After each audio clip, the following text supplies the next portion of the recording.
You're listening to the Precision Shooting Podcast, discussing all aspects of precision and long-range rifle shooting. This episode is brought to you by Impact Dynamics, advanced training for the precision shooter. And now, over to your hosts. Well, hello and welcome to the Precision Shooting Podcast. This is episode number 10 and I'm Rusty. With me tonight is Nick Halliwell from Ignition Custom Engineering. G'day Nick, how are you? Pretty good. Thanks for having me. No problems mate, thanks for coming in. Now, can you tell us a little bit about Ignition Custom Engineering? Well, Ignition Custom Engineering, we're a custom fabrication shop specialising in basically anything that other people don't want to or they can't do. Any unusual modifications to firearms or firearm fabrication from scratch, custom builds, pretty much anything we can handle and do.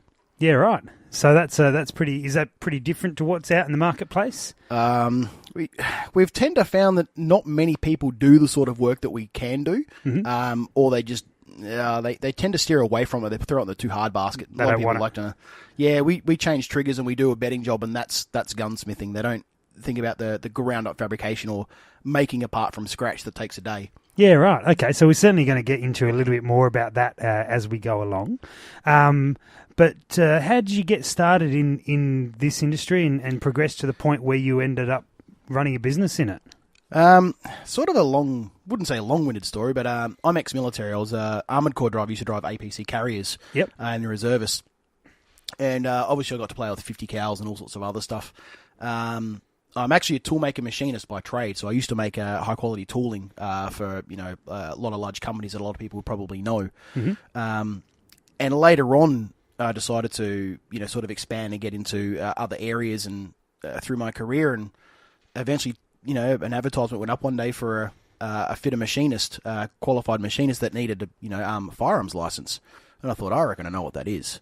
So threw my name in the hat and I ended up working for a company. Did that for a fair while. Would have been about 5-6 years ago, I think it was. Sure. Didn't really like the way it was going and progressing. We had a disagreement on a few little issues. Yep. So we parted ways and opened up my own shop, and pretty much here I am today. And you're doing this full time now? Yes. This is a full-time job. I'm just about to officially take on apprentice. We're just signing off all the paperwork at the moment, so we're expanding.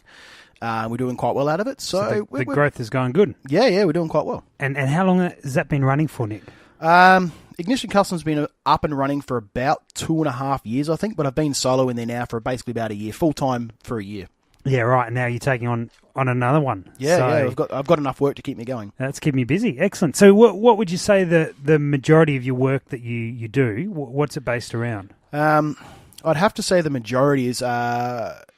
the most common thing I probably do is barrel threads and put muzzle brakes on. A lot of guys get a gun out of the factory, a brand new, whatever it might be, and if they've gone out and bought, say, a 30-06 for hunting, and they've realised the recoil is just a little bit sharper than what they were expecting, and getting a follow-up shot can be quite hard, so because they're recoiling too much. So barrel threads and muzzle brakes are quite common. Sure. Yep, and you're doing complete builds as well. Yeah. We can obviously source any part that we need. Say if Greg. Sorry. Greg. Say if Greg wants a Defiance Action, I can certainly source one for him, because I heard his wife allowed him to get one now. Yeah, no, I think he wanted 3 last time we spoke to him. All right, I'll put that on the cards. I'll invoice him soon. Probably a short action and a long action, and I think he wants to give one to me. So just make that a long action. You wanted the 338 XL, didn't you? Sure. Yeah, sure. That one. Two of them. If Greg's paying, we're in. Yeah, no worries. Thanks, Greg. Anyway. So, I source a lot of parts from overseas, obviously, barrels, actions, triggers. I'm a authorised distributor for Macmillan as well as Manners. Okay. And multiple other smaller apparel items, Timneys as well, and a whole bunch of other things. So I can obviously work with what people have already got. If they want a full, complete trigger job on a pre-existing trigger, because nothing else exists, I'll work over an existing trigger for, say, might be a really old lever action. I've currently got a 1916 old Savage, which is in 22 high power. Yes, okay. And obviously there's nothing that exists for those. And when they want something modified or fixed or repaired, I've got to fabricate it from scratch. There's just nothing available. So yeah, right. Oh, very good. And so can you tell us some of the cooler projects that you've been working on? I'm just about finished a customer's build at the moment. He has a Enfield 4570 single shot falling block. Wow. and I have grafted it into a Whiskey 3 KRG chassis. And it's a behemoth of a build. Yeah. It's a 33-inch straight barrel, no taper. The thing weighs, I think, 17 ton. I think it's got a wheelbarrow that comes with it. And he basically built it because he didn't like the old style. A lot of the guys down there go, "Oh, you got to have a Mauser with a nice wood grain style. You can't have anything else." Sure. And he got really sick of the old fuddy-duddies down the club, and he wanted something to put him to shame, and he just wanted something different. So he's put a falling block into a KRG Whiskey 3. Yeah, well, he didn't actually want it grafted into the chassis. He wanted the chassis adapted to the receiver. Yeah, right. Yeah, so it's actually in two pieces and it's bolted on separately. We've still got the pistol grip. We've had to modify the lever, basically rebuild the lever from scratch. All the forend. It's getting a Picatinny rail on it and everything, and it's all getting Cerakoted.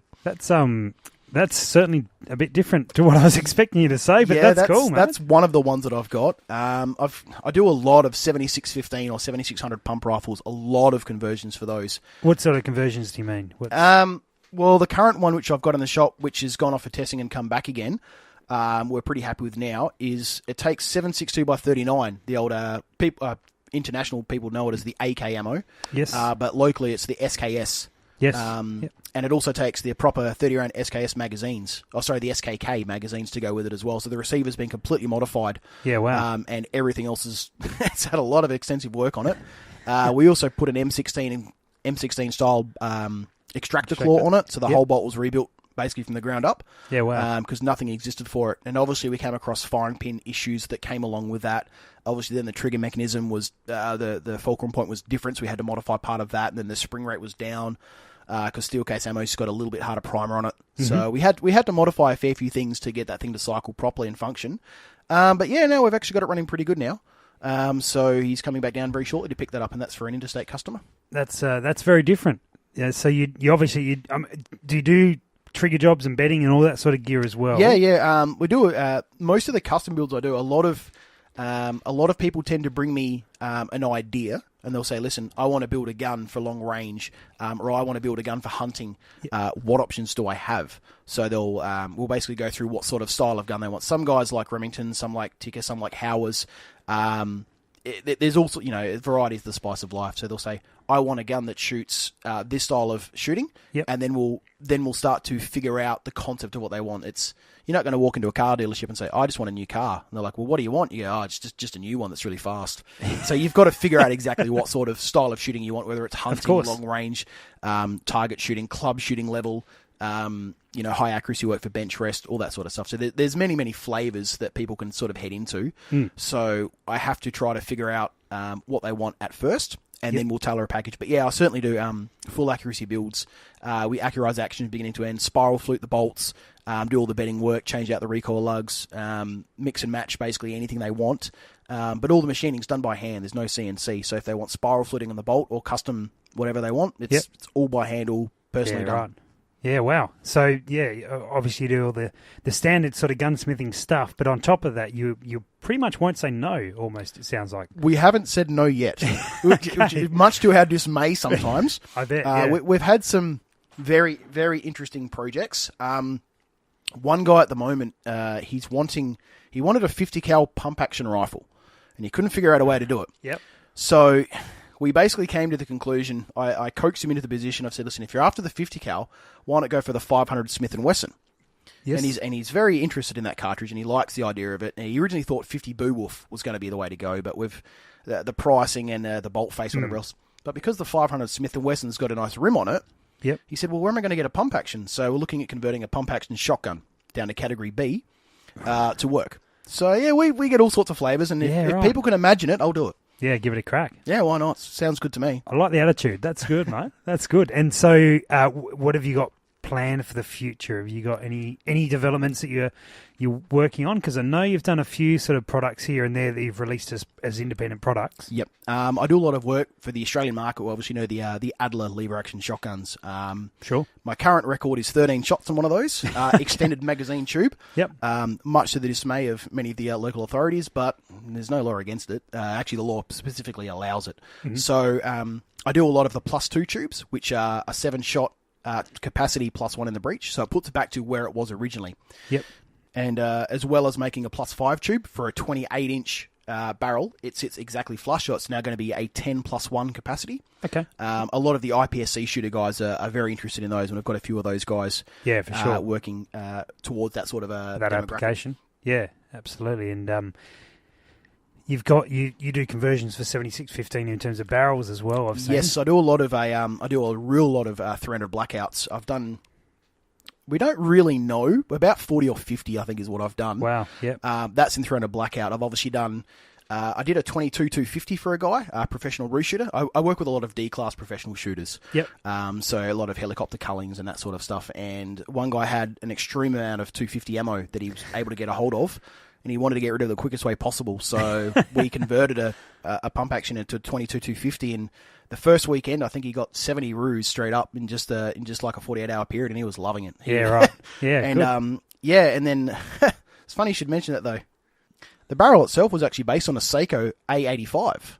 Okay. The Seiko 85 barrel. It was actually a fluted barrel that he provided. Yep. And he said, "Can you do anything with this?" So we did it all up. So he had a Remington 7600 with a Seiko barrel on it. Seemed to work really well. In 22-50 pump. Yeah, of course. Why not? You got to do it. Out of interest, how did it feed out of the magazine? No problems? Yeah, perfectly. We never had a hitch with it. Yeah, right. Because I know 250s often don't feed great out of longer mags. Yeah, he provided a couple of 4-shots. I don't know if he had any 10s. I've sold four probably would have been okay. I've sold a real lot of 4-shots. I've even modified some of the 4-shots into 15 and 16-shot capacities. Yeah, right. They tend to work. The spring system on them though is the leaf spring. It's a little bit goofy. On the 308, so we tend to find, funnily enough, the 338 Federals actually work a lot better on them because the big round nose projectiles tend to not sort of thump over as much. Mm-hmm. So I've built a lot of anywhere from 22-250s. I've done a 243. Obviously, I've had 308s. Guys have actually brought me 35 Whelan's and wanted them back down to 308. Yeah, okay. So we've done those as well. 338 Federal, 358 Win. I did a 375 08. And a 458, so actually I've done about 10 458 SOCOMs, and then converted the magazine well to take AR magazines. Yeah, of course. So those work quite well as well. Yeah, very good. Nice, mate. So you've obviously seen a lot of builds. We're predominantly talking about precision shooting and long range sort of stuff. Yes, I've been paying close attention to this. So what have you seen in that category? You do a fair bit of work in that sort of side of things? Yeah. I've done a fair bit of work with some F-class guys. I just finished off a 6.5 by 47. I don't care what anyone else says. You don't need to go 6 mil. Stay with 6.5. That's my opinion. I'll let Greg know. Oh, yes, I'm sure I'll get an earful one day. I think most of what I'm seeing at the moment is a lot of guys are either stepping up to 7 mil Sure. for the F-class guys. Obviously, the new Burger 190 grainers. Yeah, that looks pretty good. A lot of the 7 Rem Mag guys very interested in those. Yeah, absolutely. In the F Opens and stuff like that. I've heard of one guy. He's planning on building, or the last I heard, he was planning on building a 7 by 47 Lapua. I'm not too sure how well that'd go, but he's looking at the 600-yard category. Okay. So I don't know how feasible that would be.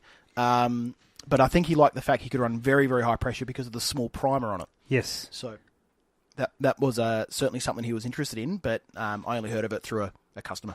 Sure. Yeah, that sounds like quite a good option. I do believe the 6 mils, though, started to come back around a bit in favour. They sort of died off for a while there, I believe, a few years ago, but they're certainly coming back now. Obviously, with the 243s, I still see a lot of 243s come and go. Yeah. I've built a couple of 243 Ackley Improves for a few guys recently, and I actually built one up just to sort of try it out and see why everybody's sort of making a fuss over these things. They certainly throw some projectiles out pretty quickly. Yeah, okay. I was throwing some 80 grain Nosslers at 3380, and I was running a very passive load on it, and it was not a problem. Performing well. And I've realised I can get up to 3500 without any stress on the case at all. Yeah, okay. But I found a really good node at 3380. So it's the opinion of that would be for most people, even though you're running, you can run the same bullet velocity but at a lower pressure. Therefore, there's less throat erosion, so you get a higher barrel count. Okay. So for an Ackley, that seems to be the people's philosophy, rather than actually improving it and just screaming it out as fast as possible. Sure. And making a barrel burner, which I've done in the past, and it's hilarious fun. Trying to make, like Mach 6 and stuff. Yeah. Unfortunately, it's, you don't change out magazines or reload your ammo, you just change your barrel. Yeah. So that's pretty much how you run it. I bet.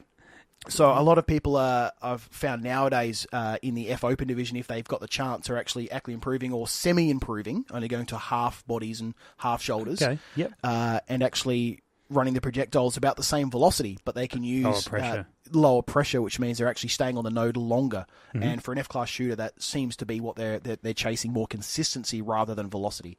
Yep. But again, it's different for every club. Some clubs have got different theories on whatever else. I know one club at the moment, they're running 280 Ackley Improves, which is based on the 3006. Yeah, I've seen them to be popular. They are very accurate too, I've noticed. I'm halfway through a build for one at the moment, and it's surprisingly good. Yeah. The results I've seen, so obviously when I get a chance to test that one, I'll maybe be able to let you know. But from all the results I've seen so far, it's actually quite impressive. And those, I've never heard a bad word about the 284 AIs, because a number of people run them, particularly that longer range of the F-class sort of style. Yeah, It's not the fact that, BC doesn't reign supreme. They've still got to find a very good combination for Windrift and obviously velocity.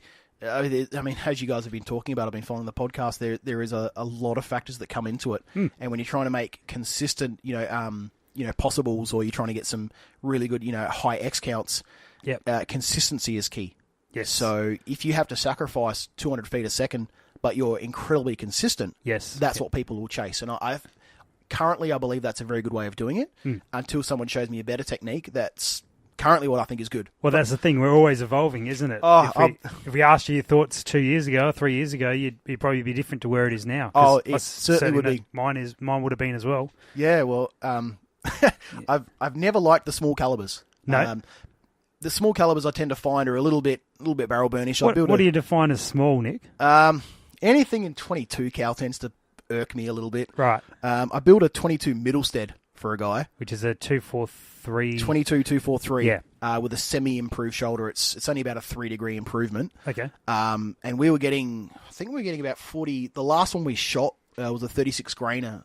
It was about 4680 or 4700. So I just beat Mr. Andrew Noble on his efforts. Yeah, right. And I was there for his when he built one, and we got 4668, and I remember that. Yep. And I know he just beat it. So is that all you're trying to do? Well, we want to crack 5,000. Yeah. That's for no other reason. But we need more barrel. A 24-inch barrel doesn't help. Wasn't enough. So we're looking at getting a 30-inch at some point. Just really haven't had time. And obviously we want to get a nice slow, something like a 14 twist to sort of lower the pressure a little bit. Yep. And there's a few other little techniques I've got which can actually increase velocity inside a chamber. So we're looking at probably implementing some of those to gain maybe 100 feet a second if we can. So a few little quirks here and there which we'll probably try to pull off. And if it works really well, then we'll post a video of results just to, I don't know, puff our chests up and say how good we are. Just to put the information out there, you mean? It's to publicly share the information for knowledge building. Yeah, it's an exercise in research. That's all it's about. It's research and development. That's exactly right. Yeah, spot on. And puff your chest out. Of course. While you're at it. Oh, very good. And so how did you get into shooting? How did that all come about? At first, I think the first time I ever fired a gun was actually at Marksman Shooting Range in the city. Yep. Someone took me down to that, and that was just before I entered the military, actually, when I was... good time to do it. 19 or 20, I think, when I first joined. Yes. I finished my apprenticeship when I was 19, and I bummed around and started contracting and realised there was a lot more to life. So between jobs, I basically joined the military. Don't know why I did that, but you did. Yeah, it was good. I actually enjoyed it, funnily enough, and so that's where I first started shooting. I got to shoot a whole bunch of 40mm grenades, and I qualified in the M2 Browning 50 cal full autos. Obviously the Minimi, F89s, F88s, which were the Gen 1s back then, I believe, as well as a few other things. I was shooting the 40mm Lumi flares and a whole bunch of other little fun things. Yeah, it was a bit of stuff. I started just playing with the ASLabs at the time, and then I pulled out. Is this why you don't like small calibers? Is this because of the history you've got with the larger stuff? It could be that I was Armoured Corps and we like the big round stuff, so big and dopey, I believe. We've found out where it comes from. Quite possibly. We could probably touch on the personal stuff later, but it's I don't know. It's just a bit of a passion of mine to have it big, I guess. I don't know. I guess I'm compensating for the car, maybe. Maybe the car's small. That's it. Cool. And so from the military then into the civilian world, I realised I started my apprenticeship very early on. I started when I was 15. I realised school was not for me, so as soon as I turned 15, that was out. Just gone and started an apprenticeship. So I qualified. My first trade was a toolmaker machinist. Yes. And I started contracting at 19, and I realised the trade was dying very, very rapidly. It was being taken over by CNCs. I did a lot of subcontract work for Holdens, and I could see the industry was moving quite rapidly. I ended up changing into advanced fitting. I'm doing a lot of shutdown work. So machine breaks, we run in and fix it, or over Christmas break, Easter, or when somebody is on holiday break for, say, 2 weeks, we'd run in, fix all the machines, get them all going again. So that worked really well for me because I could pull a machine apart, fabricate any custom piece for it, and put it back together and get it back into service. And I made a living out of that for almost 15 years. Yeah, right. And along the ways, I picked up all my qualified welding tickets. So I've got all my advanced welding tickets. I do a lot of TIG welding on firearms, actually, repairing parts where I need to with parent metals and things, as well as hydraulics and pneumatics. Obviously, rebuilding a lot of machinery required all the hydraulics and pneumatics shutdown of that as well. Sure. So I got into that and got my advanced tickets in that. And after 15 years, I just realised that I got to a point where my learning curve slowed down a bit. I wasn't learning as much as I wanted to. So I ended up just sort of gravitating towards firearms a little bit more, and sort of went in from there. So in the meantime, I was in and out of the Army because I was flying around all over the country with shutdown work, fly in, fly out work, or FIFO as we call it. Yep. And that worked really good, but it was getting a bit hard with the Army as well because I was interstate, couldn't parade and all that sort of stuff. So I ended up getting out of it. Okay, yep. And that's sort of how it evolved. So once I sort of left the Army, I stopped shooting for probably about 3 or 4 years. Yeah, right. I didn't actually own a civilian license in that entire time. I didn't have a civilian license for many years. I shot with friends, but I never actually got a license for myself. I didn't require one. And obviously you end up getting married and kids and all sorts of other things get in the way. Life happens, eh? Yeah, but so I didn't end up getting my license till I think my first kid was born. So I've only technically had a license for, I don't know, 8 years, 9 years now, I think. Okay. Theoretically. I've been shooting basically since I was about 18, 19. Yes. But sort of gone on from there. But yeah, that's sort of the history of how it all came about with, I guess, things along those sorts of lines. Yeah, and then obviously you talked before about how your business started and it brings it into there. So you've done hunting and that sort of gear? Yeah, actually, as weird as it sounds, I do love hunting. I love smashing goats. Yeah. I only shoot what I eat, except for foxes. Foxes I'll shoot every day of the week or throw rocks at them, as it might be. Yes. Some history about that. We'll touch on that maybe one day later. But I love shooting foxes. They always put up a fight and they're always a good challenge. Yes. Particularly with rifles. It's great shooting with a shotgun with your mates and whatever else, but foxes do put up a good fight sometimes. And they also pick their ranges and they're always covered. So you've got to, and at night shooting, so you've got to be on top of your game. Yeah, it's good fun. But hunting, generally speaking, I'll only shoot what I want to eat. So a bit of my stuff is stalking. But I shoot for every 100 shots, about 90 to 95 are at steel gongs or paper targets. Generally speaking, steel gongs. Yep. So I'll generally zero at 100 for the day. Make sure that my zero is on, and then it's just a lot of practice.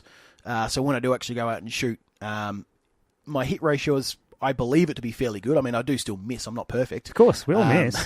We all miss. We just don't tell our mates about it. We just don't talk about it. No, we don't talk about those things. Go out with 2 shots. Buddies came back with 3 animals. That's how you do it.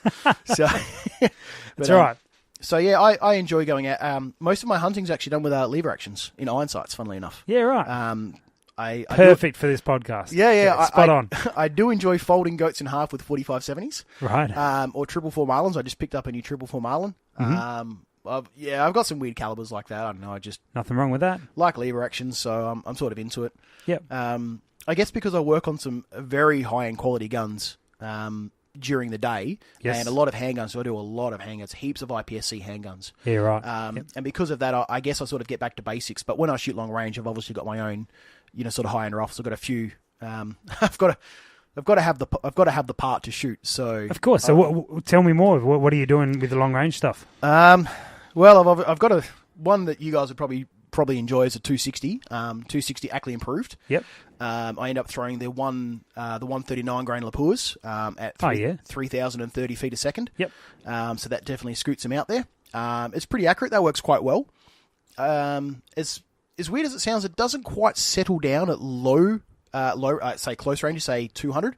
But getting out, I tend to be a bit more consistent. That's probably me recoil flinching, but I shoot a 308 quite regularly just because it's fun and it's who doesn't have a 308? Sure. I've obviously got some larger caliber stuff as well that steps up quite high. Yeah. Got some 338s and quite a bit higher than that as well. All custom builts and all quite long range sort of stuff. So yeah, yep, nice. So you do that reasonably often? As often as I can. Get out of the shop, yeah. It's hard. Generally, customers come first, which is much to my own detriment. I do try my best to get out and shoot about every month or so. Yep. Long range. It just depends if I'm able to at the time. But generally, long range for me is anywhere from 1,000 to 1,600. Yep. That's generally sort of where I shoot. I'm happy to shoot the 308 out to about 1,000, about 1,100. Then it really starts to taper off. Sure. But anything longer than that, same with the 6.5. I tend to find gets a little bit skatey at about sort of the 12 to 14 range, depending on the wind.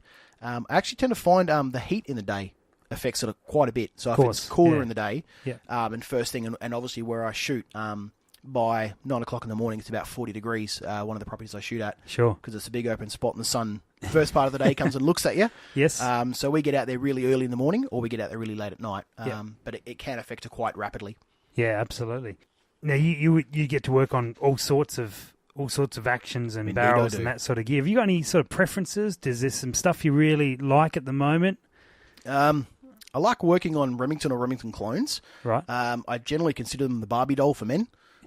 Because there's so much you can do to them. There's so many aftermarket bits for them. Yes. You've got fantastic stock selection. Yep. So if you want an aluminium chassis, you want a tube chassis setup, or you want fiberglass stocks, or even some really good quality wood stocks, even the cheap lower end ones. Mm-hmm. So you've got all that covered.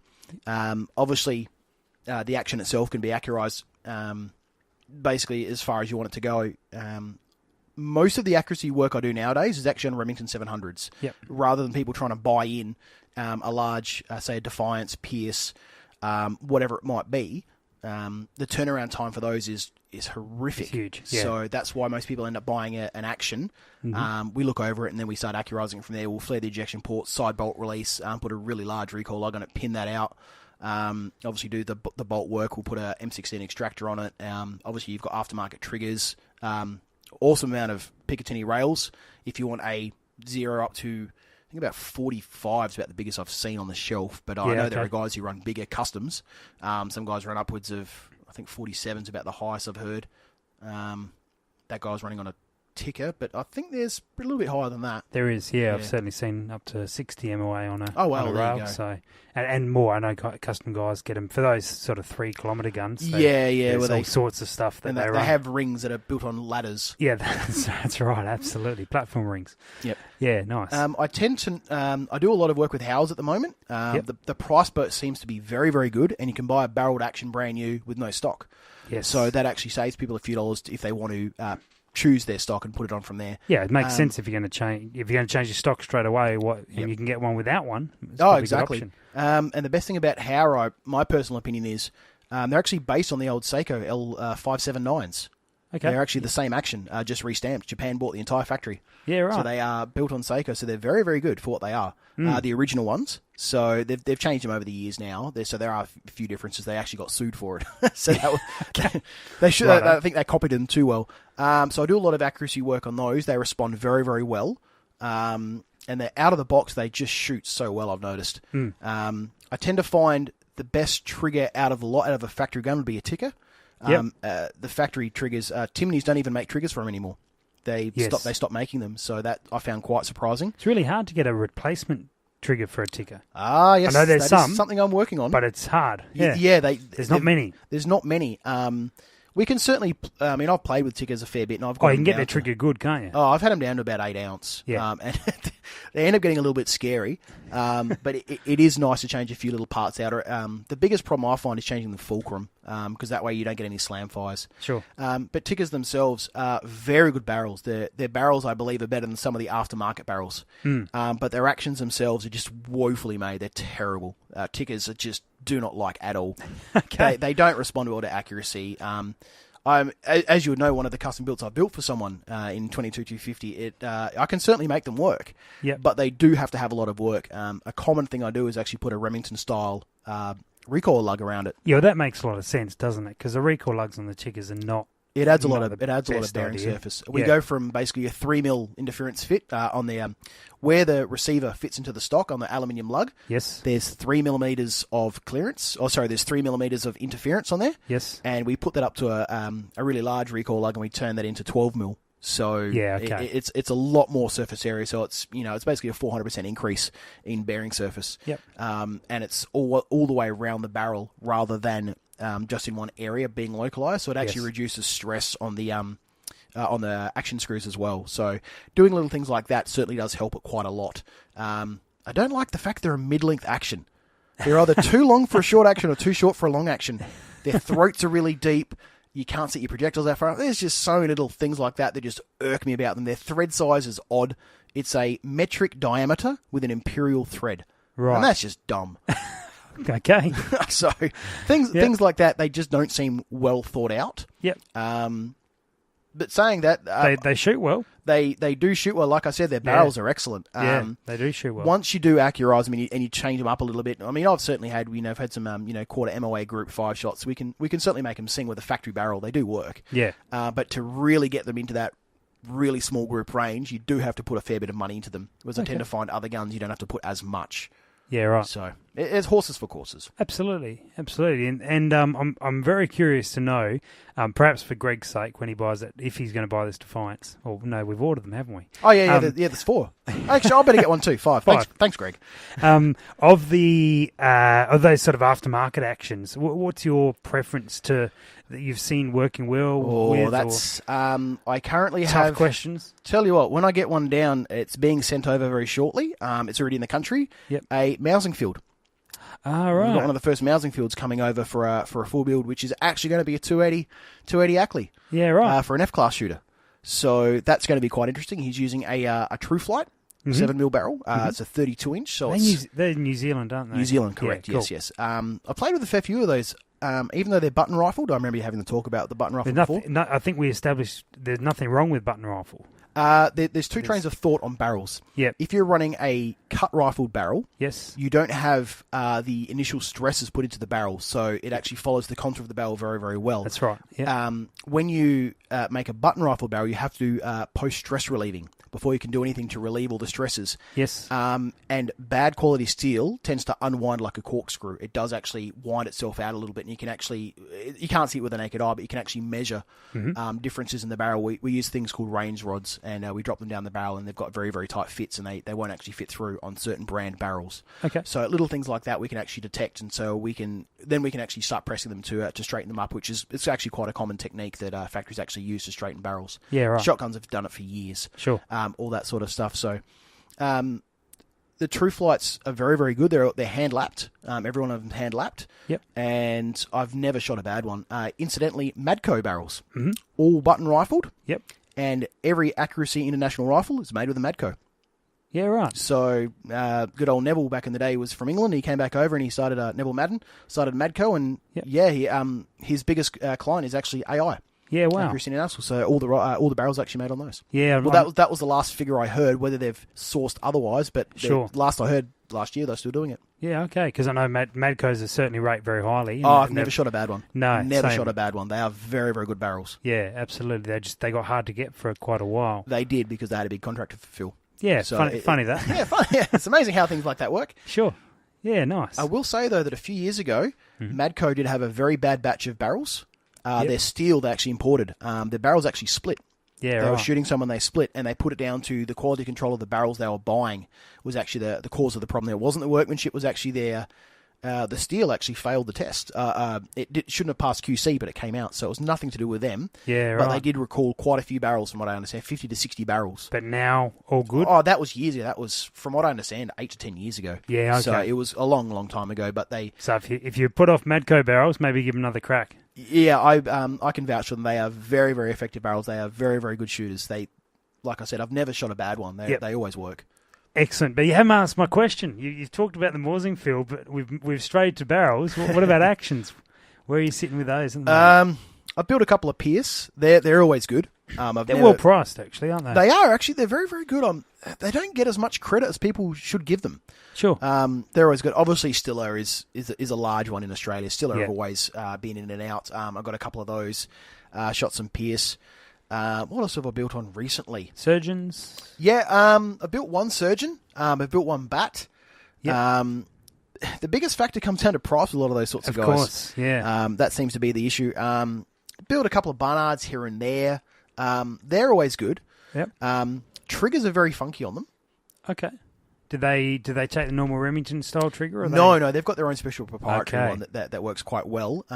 When you see them, their bolts are actually quite large. Yes. Yep. The bolts are actually the same diameter as the locking lugs the whole way down. So it's quite a good action. Mm-hmm. I don't have any problems with them. The ones that I've done have all been single feeds. Yep. That's just the style of shooting that people, of course, that people use that choose sort to of do. Stuff. Yeah. Okay. But there's been a smattering of some of these. There was one action I hadn't even heard of before, and I can't even remember what it was. Some action that someone imported and spent all this time getting it. It cost him about $2,500. And yeah, when we got the thing to shoot, it was a little interesting trying to get it to work at first. Yep. So we found a few little root causes. So he ended up pulling it apart, changing one little style of the way I machined something, and sorted that out. And then obviously, same loads went straight back to where it should have been. Yeah, okay. Just little things like that. Sometimes the way we fit things together can be a bit different. Yeah.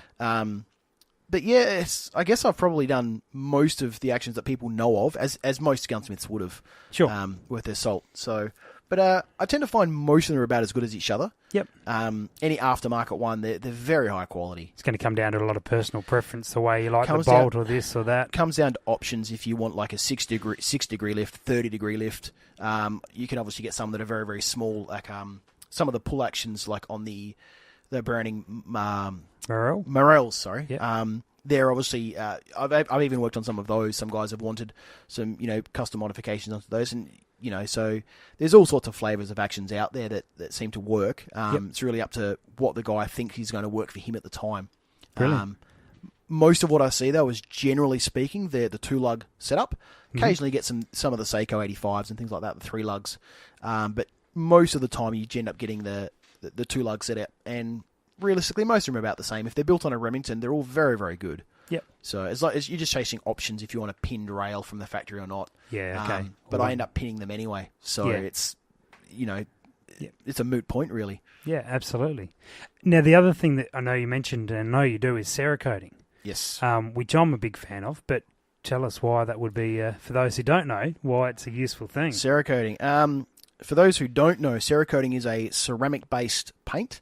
For some of the more senior people, they might know it as sort of like a baked-on enamel finish. It's got some very tiny ceramic particles in it. It's got 2 parts that mix up, and we bake it in an oven. Right. So there's a lot of surface preparation that goes into it. I generally like it because of the colour range that you can get. I think there's about 60, 70 colours I think they're up to. Yeah, now. right. Some vast array, some gloss, some black, some not. They've got about 3 different blacks, so there's black and there's another black, which is good. Have you got blacker? Yeah, pretty much. So Mix them all together? We can put a bit more black in that one.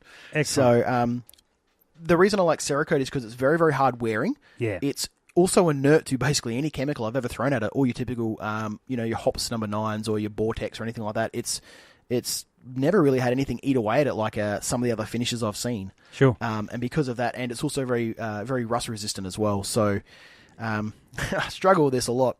Tell guys if they go out, they have their 1 yearly hunting trip, they get their gun, they service it, and they shoot it all, and they get ready to go out, and then they come back and they've had a great, high five their mates, and they've got a, nice big stag or a buck, or they've shot, 10,000 rabbits.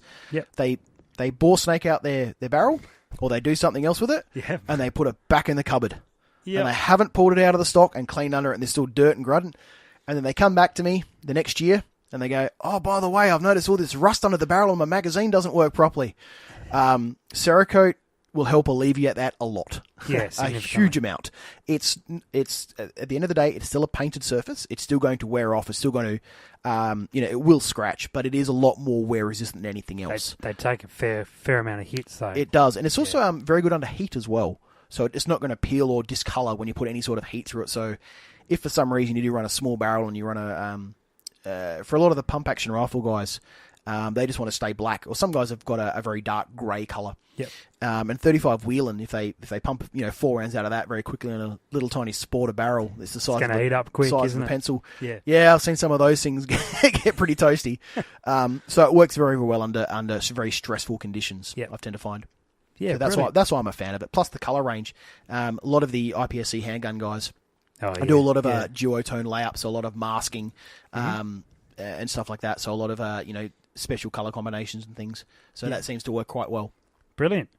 So you've told us you've worked on heaps of different stuff and all sorts of different types of guns and that sort of gear. What's your gut feel for where the industry's heading in the future? That's a good question. It's really hard to say.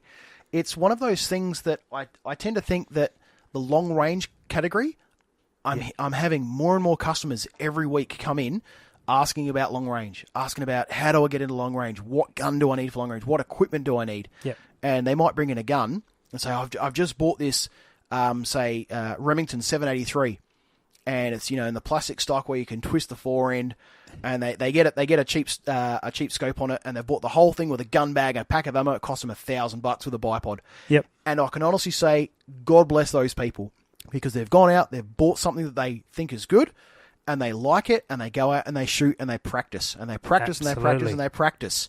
Then they realise this trigger's not going to work for me. Yep. And then they upgrade their trigger.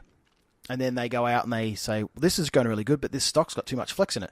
So I tend to find that most people are trying to get more into long range. That's what I'm seeing. Yep. There's still a lot of hunters. There's a lot of guys shooting handguns. A lot more people are getting into handguns, I've noticed. A lot of people are getting into handguns. Yeah, right. People have been shooting for many, many years. They just want to try something different. Yep. I tend to find the shotgunning crowd. I do a lot of work on shotguns as well. Lengthening forcing cones, 3-inch chambers. Obviously, the porting on the barrels. Sometimes inserting mercury dampeners. Actually, can't have mercury on aeroplanes anymore, so we use the spring recoil dampeners. Righto. Also, so we've got to work around things like that for interstate customers and things like that. So I tend to find that a lot of people from all sorts of varieties are actually getting into pistol shooting, which I found very unusual. But yeah, the average guy who's been shooting quite a while in his hunting, they want to learn how to shoot further. They don't want to shoot shooting a beer can at 200 meters is, for a lot of these guys, a very big feat. Sure. It seems quite unusual. And I commend these guys for actually practicing that and trying that and then pushing their limits and seeing where they want to go. But a lot of guys come in and they say, I shot a really, really fast shot. I shot this fox at, say 300 meters and, it's a brilliant shot. No one else could do that. And going, well, I'm really happy for you. Yeah. But I am aware that guys do shoot a little bit further than that, and they start getting amazed at when you're trying to shoot goats at 700, 800, 900 meters. Yeah. And they just are freaked out by it. They've never heard of anybody shooting that far. So I've got a couple of little video montages on my phone and things like that. I've got one of me shooting 1,620 meters just at a steel gong. Okay, admittedly, it took me 4 shots to get on target, and I'll wear that. And there's another time I was shooting a 308 long range in 40 km/h winds just to see what would happen. And that was, 1,300 meters just to see what was happening. And people are amazed by this. They've just never heard of anything. So they love pushing themselves now. I tend to find people are pushing their limits. Yes. That seems to be what people are doing. They're pushing what and also pushing what their equipment can do. Yep. It's amazing how much a minor change can make something shoot a ton better with the same ammo. It's still surprising. Yeah, absolutely. I've seen that, particularly triggers. Triggers are a very major part. Yeah. It's the part that you physically manipulate to make the gun work. It's like having a gas pedal in the car. If you're not using it, it doesn't matter how good you are with the gear stick or the steering wheel.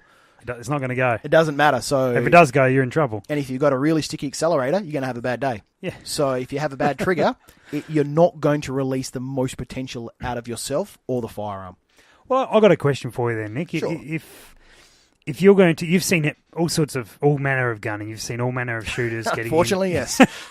All manner of shooters, and let's head down that long range sort of path. If you're going to recommend to a guy what they're going to start out with, and let's say we've got to be budget minded, so be conservative, but as we know, this long range game gets expensive over time, and once guys are getting into it and realizing their equipment needs to be upgraded or changed or adjusted or whatever in due course, but they want to get into it to start with, where are you going to suggest, what are they going to start with? What's your suggestions around that? I know it's a tough question. That sounds like a loaded question to me. I would say, as a lot of people, I tend to find the first thing they want to do is they go.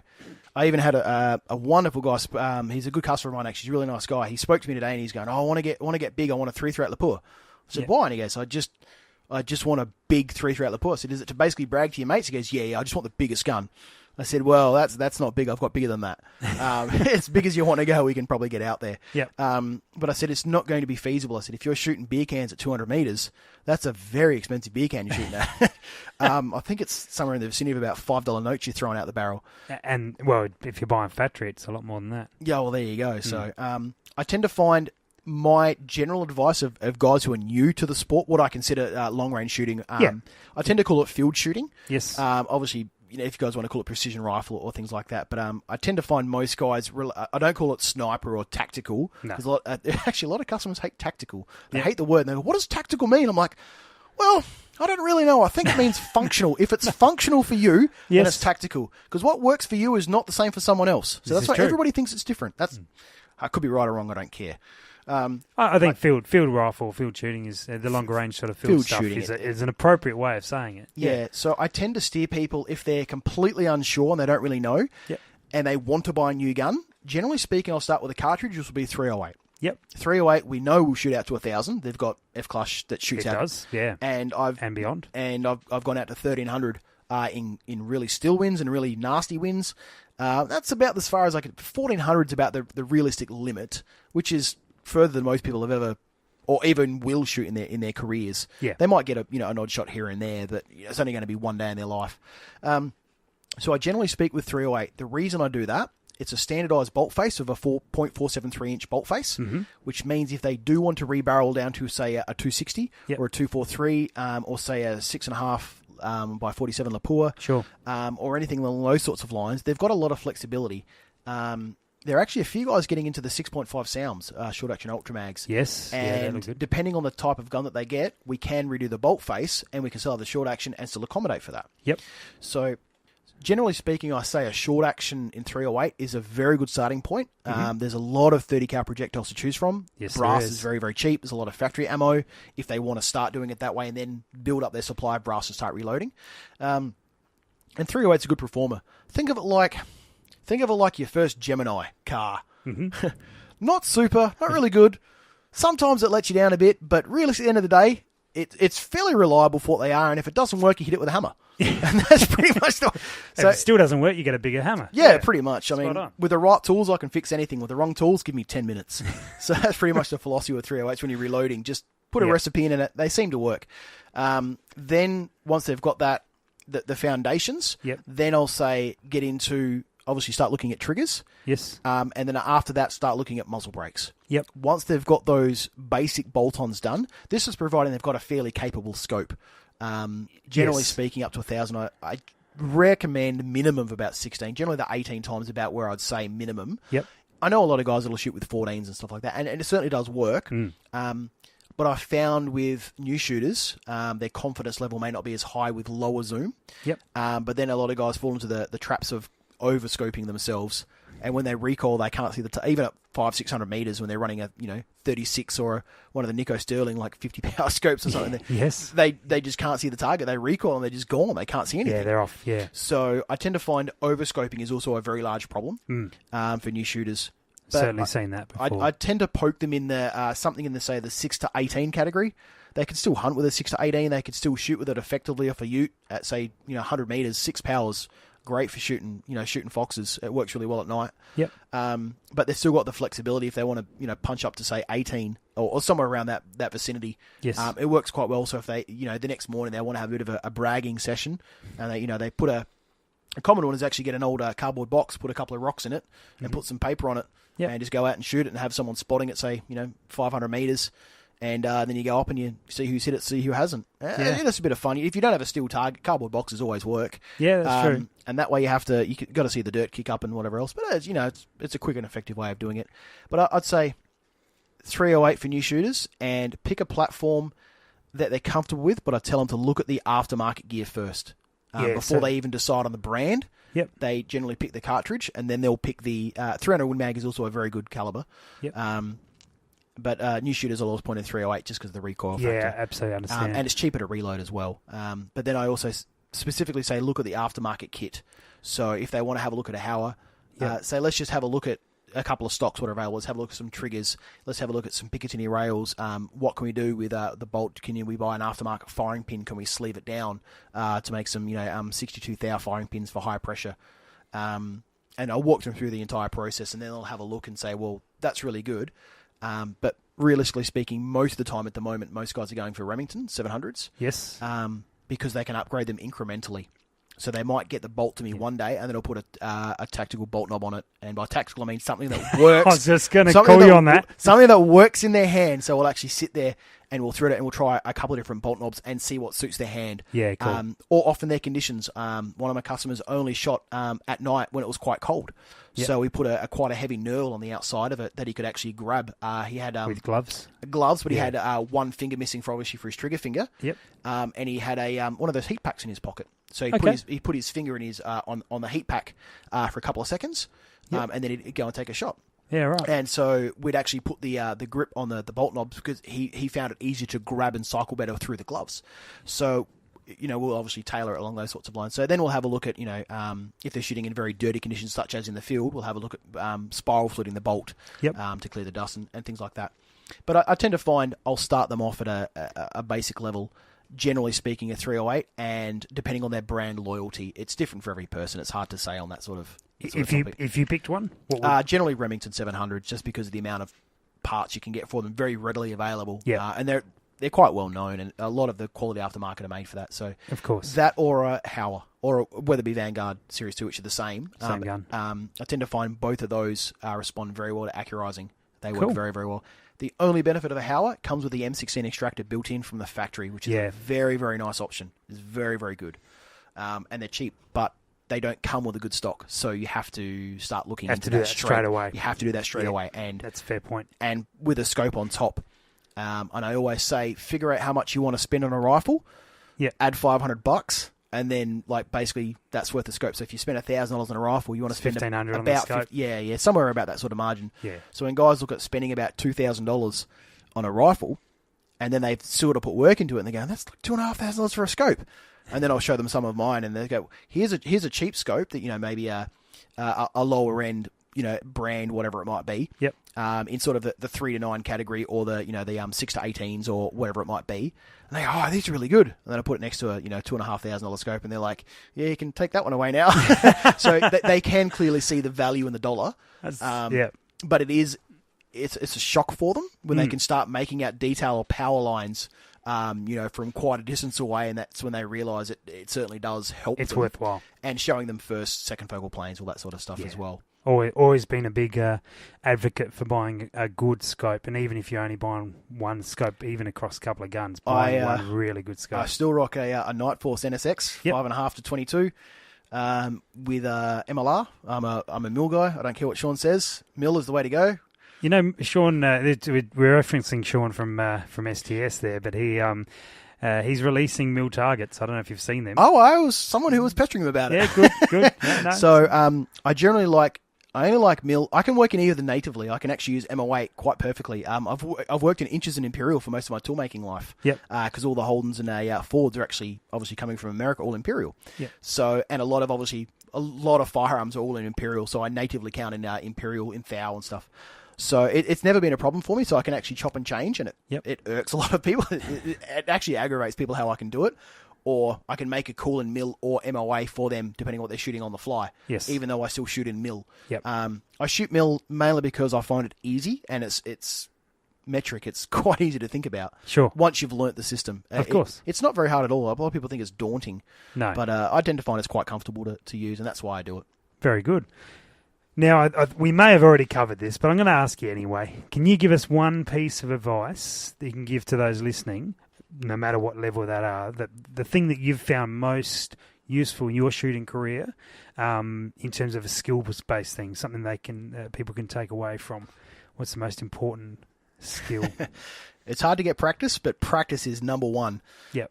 But it's quality practice. That's the biggest thing I tend to find. One of the main things I do tell people is it, as corny as it sounds, make love to your trigger. You might want to clarify that for us. I'll clarify that by saying my current belief, and I'm quite happy to be taught differently, most of the shot, once you've got a rifle that shoots, I tend to see about 70-75% of the shot is trigger control. Yep. If you don't have good quality trigger control, it's not going to work for you. If you don't have a good quality trigger, it's not going to work. I generally tend to say to people, if they've got a centerfire rifle, you're quite happy to dry fire those, or you can run snap caps or anything along those sorts of lines. Sure. One thing which should be practiced quite extensively, in my opinion, you can either do it by yourself or do it with friends. If you can get a sticky dot, say a little orange, yellow sticky dot, or even a piece of masking tape, and put it down as far as you can. So if your feet are hanging by the front door, and then you put it down the hallway or even in your backyard, put a sticky dot, run your scope as low as possible, but enough so that you can still make out the dot. Get yourself comfortable on the rifle and get it so the crosshairs line up with the dot perfectly. Close your eye very lightly, fire the gun, open your eye. You should be still on that dot. You should be perfectly on that dot without moving or recoiling. You shouldn't have to flinch. And don't squint your eye. Just close both eyes if you have to. But practice. And the other thing with cycling your bolt, don't pull your bolt up and pull it the whole way back. Just up, pull it back about 2 mil, and then back down again. That's as weird as it sounds. You can obviously get muscle memory for cycling the bolt, but if you've got a snap cap, you're going to kick it out, and it's going to get a bit annoying. Yeah, true. Because I do actually, I obviously know you can pull that bolt up and straight back down to trust your trigger. But if I'm working on my movement and dry firing, I will actually cycle the bolt the whole way for that muscle memory. I know one guy, he actually runs 10 snap caps in his magazine just to practice full cycling to make sure he's got clear ejection. So not a bad idea. Well, he's also practicing his feeding. So that way, if he notices anything catch, he can fix it before he's out in the field. So every magazine's all been cleaned and deburred and whatever he needs to. Yeah. But to answer the question, dry fire practice with a centerfire, it is absolutely imperative that people do dry fire practice. I did it for weeks on end, and it's amazing how much your game improves. It really does make a difference. The next biggest thing is actually getting a bubble level, making sure your rifle's level. Sounds really stupid, but there's no point practicing if you're getting comfortable on the rifle. It turns out you're lining up against the fence, which is on an angle. So because then you're teaching your body and your cheek to be in a different position. So make sure you've got it vertical. So whether you have a bubble level or even, as weird as it sounds, a plumb bob or a nice piece of string with a weighted washer or something on the end of it, and then line your reticle up with that. So line your crosshairs up with a hanging piece of string, because that way you know it's going to be vertical. And then again, same concept, dry fire, make sure in exactly the same spot. Spot on. Fantastic, Nick. Well, thank you very much for coming in tonight and sharing your thoughts and your experiences. Not a problem. It's always fun. And people can find you. We'll put your link to your website in the show notes. Not a problem. And I'm sure people will be able to get in touch with you if they need your services. No worries. No problem too big and no issue too small. No, that's right. Never say no. So far. I'm sure there'll be a time. Someone comes to me with a funny product that I say no to, I'll be impressed. I'll give you a high five. If someone comes to me with a bizarre job, I may even give you a free bottle opener, just for providing it's not like some stupid cannon. Funnily enough, I'm actually building a cannon for a customer right now. Okay. Yes. Well, we might leave that for a future episode. No worries. Sounds good. But so thanks, guys, for listening, and hope you've enjoyed that chat with Nick. And we look forward to hearing your feedback on it. And we'll catch you next time. Thank you. Thanks for listening to the Precision Shooting Podcast. To continue the discussion, check out our Facebook page. And for more information, head to our website, www.precisionshootingpodcast.com.au. This episode was brought to you by Impact Dynamics, advanced training for the precision shooter.